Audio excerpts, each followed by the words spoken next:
This is Plant-Based Briefing. Veganism is rising in multiple forms. Next call, Wool-less tennis balls.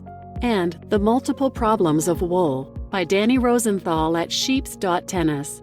And I'm your host, Marian Erickson, and this is the curated content plant-based podcast. I narrate articles on a variety of topics related to vegan and plant-based living in about 10 minutes every weekday.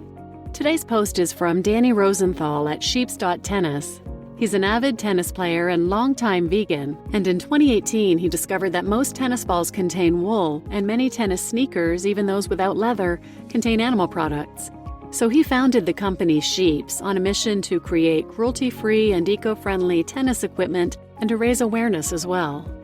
So now let's get to today's plant-based briefing. Veganism is rising in multiple forms. Next call, Wool-less tennis balls. And The Multiple Problems of Wool by Danny Rosenthal at sheeps.tennis. There's been an awakening and there's a movement afoot. I've come to believe, for the first time since I became aware of the repercussions of consuming animal products, that veganism is no longer a niche and rather that it's becoming mainstream. Recent research indicates that as much as 6% of the U.S. population, or nearly 20 million people, identify as vegan, representing a dramatic increase over the last several years. And the vegan population is similarly growing in countries including Germany, the UK, Australia, and Israel. As a longtime vegan residing in New York City, the alteration to the landscape via a vegan lens is dramatic. As a young adult in the early 1990s, there was barely a vegetarian restaurant in my midst, and there are now well more than 100 strictly vegan restaurants in the city, and dozens more loudly promote the availability of vegan options. Also, certified vegan products now abound in Whole Foods and health food stores. Beyond Meat is fast becoming a highly potent multinational corporation. Impossible Burgers are sold at Burger King. KFC has introduced vegan chicken. Ben & Jerry's offers 12 types of vegan non-dairy desserts. And Taco Bell and Starbucks are offering vegan products. The seminal vegan brand Miyoko's has been sued, unsuccessfully, by a dairy industry representative for making use of terms like dairy and butter, and up to 40% of milk purchased presently is dairy-free. Not surprisingly, then, reports about the viability of the milk industry have recently been prominent.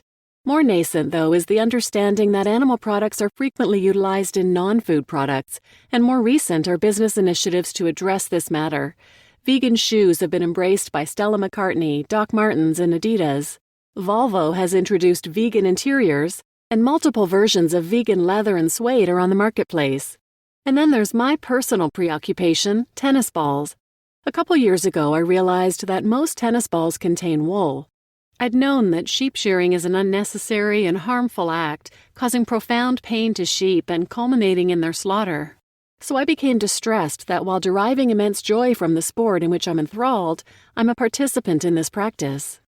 I set out to learn about the production of tennis balls and discovered that at least a few versions from popular brands inadvertently substitute synthetic materials for wool. I founded the company Sheeps for the short-term purposes of raising awareness about the plight of sheep and publicizing existing vegan tennis products, and for the mid-term goal of independently producing vegan tennis balls.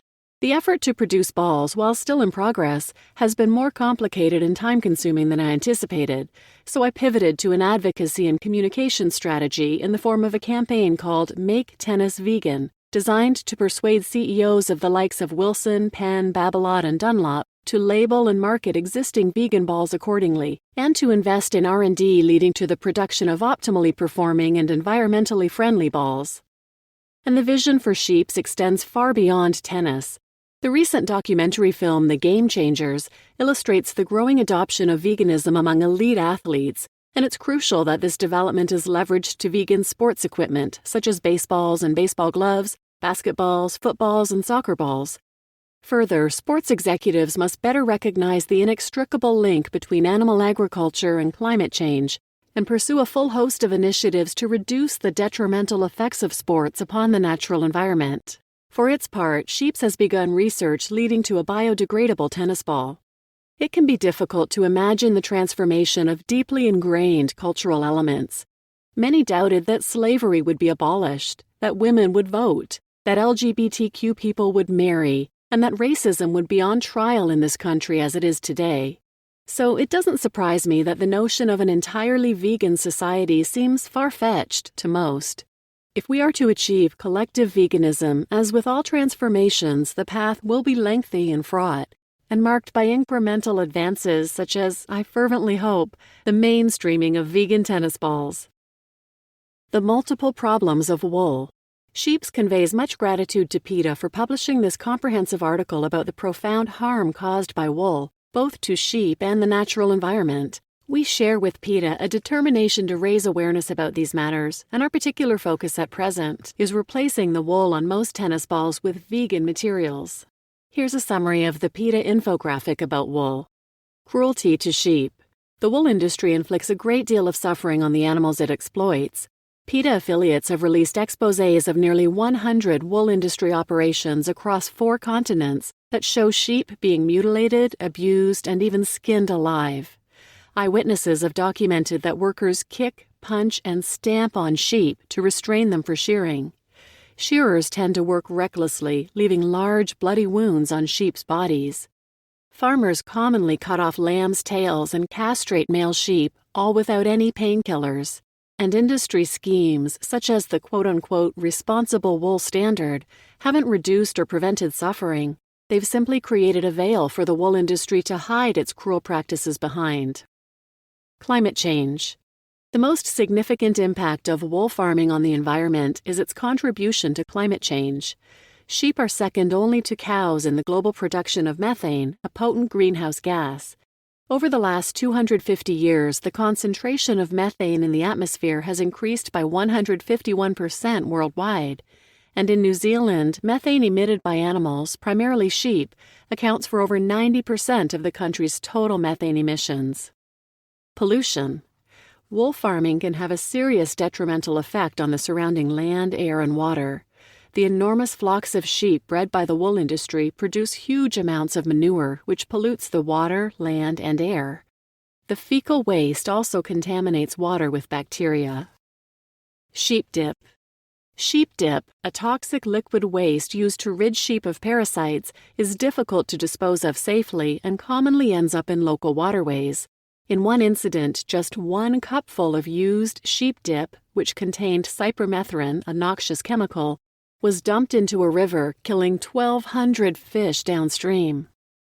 Desertification. Pollution isn't the only way that the wool industry damages the land. Forested areas are cleared to make room for sheep, with devastating consequences. Sheep grazing alters the vegetation and causes soil erosion, resulting in the formation of heavily eroded areas known as badlands. In Patagonia, Argentina, widespread sheep farming led to such severe soil erosion that it triggered a desertification process that currently threatens an estimated 93% of the land in the region. Wildlife culling. Wool farmers commonly try to protect their profits by using lethal measures against local wildlife.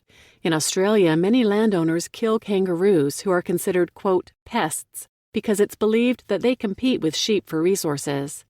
In the U.S., farmers and the federal government slaughter millions of coyotes every year to prevent them from preying on farmed animals like sheep.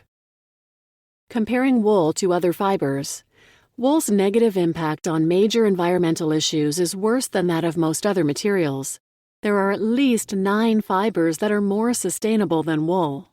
The production of animal-based fibers is always unsustainable because animal agriculture is a major cause of climate change. You just listened to Veganism is Rising in Multiple Forms, Next Call, Wool-Less Tennis Balls, and The Multiple Problems of Wool by Danny Rosenthal at sheeps.tennis. And I'm your host, Marian Erickson, and I too, as an avid tennis player, was horrified to learn that tennis balls are not vegan. I'm excited for Sheeps to produce the cruelty-free, biodegradable balls, but I understand that's a very long process. So in the meantime, I reached out to Danny to see if I can help with his advocacy part to try to get the existing companies to make good quality vegan tennis balls. Wilson and Babolat are already making some inadvertently vegan balls. Danny had them tested in a lab and confirmed that they in fact contained no wool. But they're low-end balls, they're not suitable for league play. Danny has them listed on his website, sheeps.tennis, and I buy them and get complaints all the time. In fact, in my circle, they're giving vegan products a bad name. So the technology exists to make tennis balls with synthetic felt. They just need to make a better quality ball with a thicker nap. Sheeps has reached out to these companies, but they've been unresponsive, so they've created a petition to try to get some more attention behind it. You can find it at sheeps.tennis, and I'll link it in the show notes. We're also trying to find some influencers who can help bring this to the attention of these companies. There are several vegan tennis stars who we believe if we could get their attention, they could ask Wilson, Penn, Yonex, Babolat, and the like to produce a good quality vegan tennis ball suitable for league play. They could bring it to these companies and make it happen. Novak Djokovic, Serena and Venus Williams, and Nick Kyrgios, among others. If you'd like to join us on social media to help brainstorm about how we can make this happen, or any connections you might have to help make it happen, please join our vegan tennis groups on Facebook and LinkedIn. I'll put both of those links in the show notes as well. You're welcome to join us whether you're a tennis player or not. When you think about it, over 350 million tennis balls are produced annually. It would be so nice if a chunk of those were cruelty-free and environmentally friendly. Hopefully, together, we can help Sheeps with their campaign to make tennis vegan. Thanks for listening.